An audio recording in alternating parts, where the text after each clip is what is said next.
Uncle Willie in the Soup Kitchen by DyAnne DiSalvo-Ryan. "Talk to me," says Uncle Willie when he picks me up from school. I go down the steps like a house on fire. "Race you to the corner," I yell without stopping. Uncle Willie pretends to wobble on his string bean legs.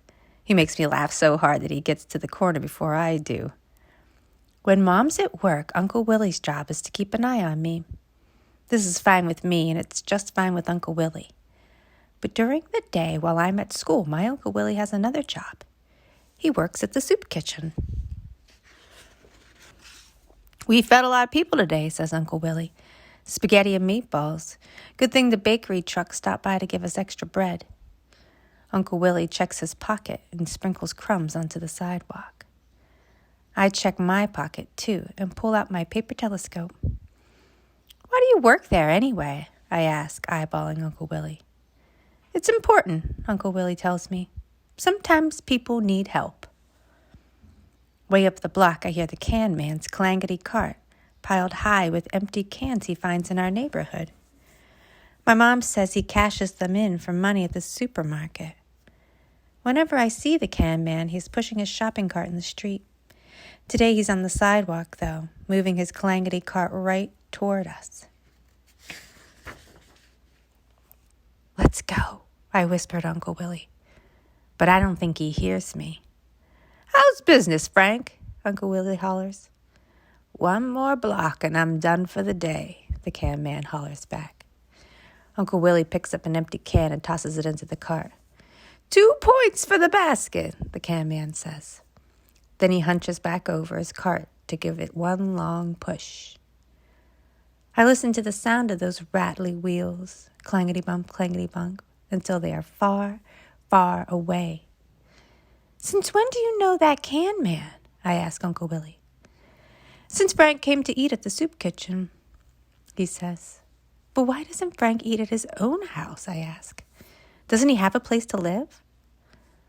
Uncle Willie takes my hand and rocks it high and low. "I never asked Frank where he lived," said Uncle Willie. "In the soup kitchen, you only have to be hungry."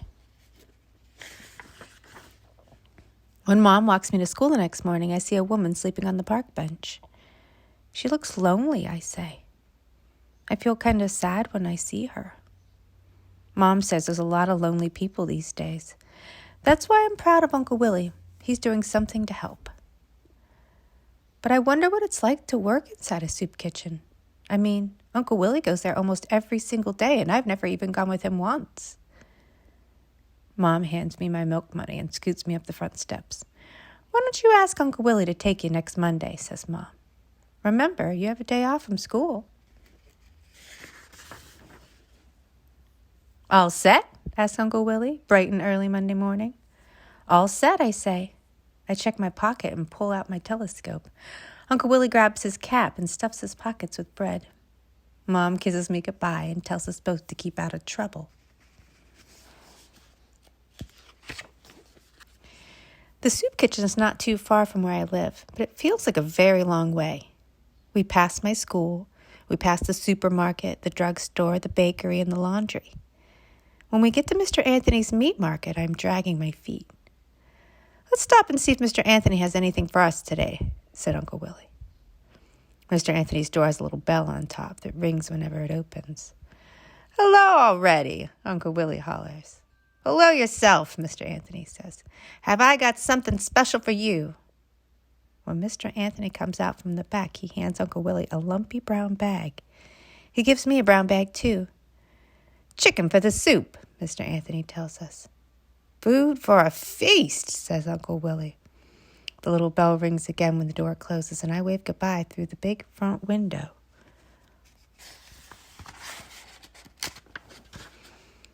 When we turn the corner, Uncle Willie points to a small brick building. It looks old and kind of run down from the outside. "Here we are," he says. A woman opens the big white door. "Good morning, Shanta," said Uncle Willie. "A very good morning," says Shanta, smiling. "You brought us a helper today." I shake Shanta's hand and follow Uncle Willie inside. The soup kitchen is small and bright. The 4 huge soup pots steaming on the stove make the whole place smell delicious. There are posters on the wall that say, "Have a nice day, and no smoking, please." "Look," I say, "lunchroom tables just like my school. But what's that high chair doing here?" Uncle Willie takes my bag and puts it down on the table. "Little children come here too."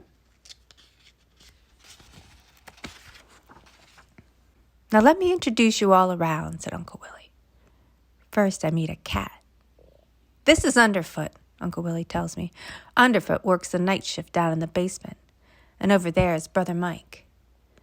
Brother Mike opens the lumpy bags from Mr. Anthony's store and turns them upside down. "Chickens," he says, looking over at us. "That's great. Thanks for picking them up." A man at the devil sink is washing a big silver bowl. "And this is George," Uncle Willie says. "If it wasn't for George, we'd all be in hot water." Uncle Willie ties an apron on and helps me tie one on too. "Now let's get to work already." I watch Uncle Willie cut the celery short and skinny and split the tomatoes in 4s. He chops the potatoes and parsley and onions and tosses some into each soup pot. He smiles at me and jiggles a carrot.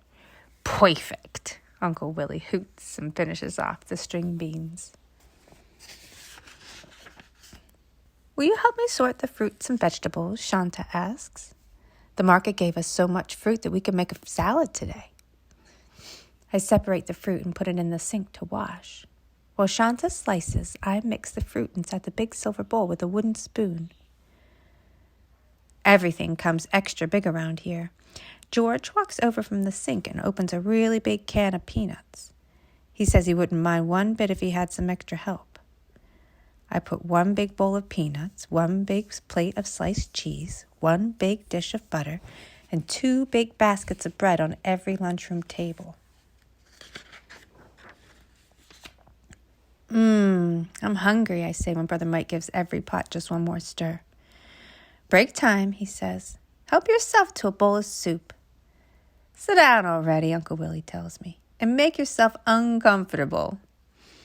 I pour a little bit of my soup into a cup for Underfoot. "Chicken and vegetable soup," I say, "my favorite." I look around at all the empty chairs.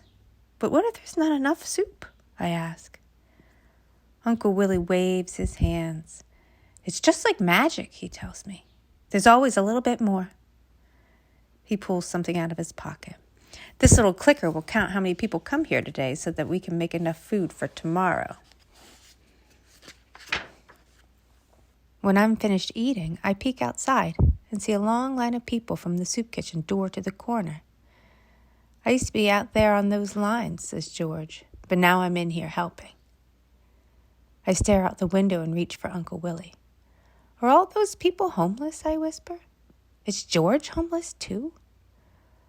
Uncle Willie leans a little closer and says, "George rents a room in a building nearby, but some of the people have no place to live. If they're here, they're hungry, and we're here to fill up the bowls." Brother Mike ladles the steaming soup into the bowls and places 1 on every tray. Shanta dishes out the fruit cups and puts them next to the bowls. When the first trays are ready with soup and fruit, Uncle Willie yells out, "Lunchtime!" We let the big white door swing open and the first few people rush in at once. "The soup is nice and hot right from the pot," hollers Uncle Willie. He says hello to just about everybody who comes in. "And how are you, Double Jim?" asks Uncle Willie. Double Jim points to his belly and laughs. "I'm twice as hungry and 2 times as big," he says. There's so many people pushing in at once that I can't see inside anymore. Some of the guests try to shake my hand, but I stand stiffly against the door. "He's got a day off from school," announces Uncle Willie, keeping his hand on my shoulder. "So he came by to see where I work." "There's Frank, the can man," I whisper. "Hello there, Frank," said Uncle Willie, showing him the boxes of fruits and vegetables. "Help yourself. We have extra today." In no time, the soup kitchen is full. Shanta fills up the fruit cups 1 after the other, while Brother Mike fills up the bowls. All of a sudden, it sounds to me as if everyone's talking at once. People go up to the counter and say, "This soup is great. Can I have seconds?" You gave her more chicken than you gave me. But I was in line first. We need more bread on our table, please. We want more butter on ours. More cheese on ours. I watched the guests go in and out, first hungry, then full, first hungry, then full. Come on in, calls Uncle Willie. George is walking back and forth. He picks up the dirty dishes from the counter and carries them back to the sink. I can hear the soup spoons go clink, clink, clink. A woman shuffles by and stuffs her pockets with bananas. She looks a little bit like the woman I saw sleeping on the park bench. I hope so. I hope she comes to eat at the soup kitchen. It's not so lonely here. Before I know it, the line outside the soup kitchen is gone, and so is all the fruit inside Shanta's silver bowl. A few of the guests stay to help us all clean up. I hold the dustpan steady while Double Jim sweeps a pile for me to scoop. When Uncle Willie and I are ready to leave, we shake hands with all the helpers. Brother Mike pushes open the big front door. Come again any time, he says. We can always use the extra help. Thanks again for the soup, I holler to everyone else in the back. Underfoot liked it too. On the way home, Uncle Willie shows me the counter.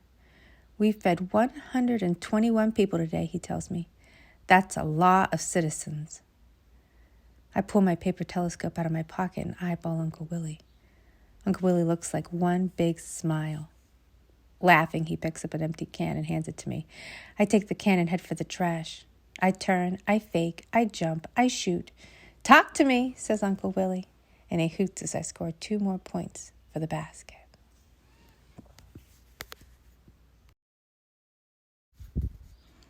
Each day in cities all across the country, volunteers and paid workers prepare meals to feed millions of hungry men, women, and children who come to eat at local soup kitchens. Religious organizations, neighborhood stores, food banks, money donations, and government subsidies support these efforts to provide hot meals to the poor. Many of these poor are children. It isn't necessary for patrons of soup kitchens to be unemployed or homeless. Sometimes working people do not make enough money to provide basic needs and comforts for themselves or their families. Many elderly people and others living on small fixed incomes depend on soup kitchens for their main meal. Bread for the World, Results, Second Harvest, the National Network of Food Banks, and the Food Hunger Hotline are a few of the hundreds of local and national organizations that exist to meet the growing needs of the hungry in our neighborhoods today.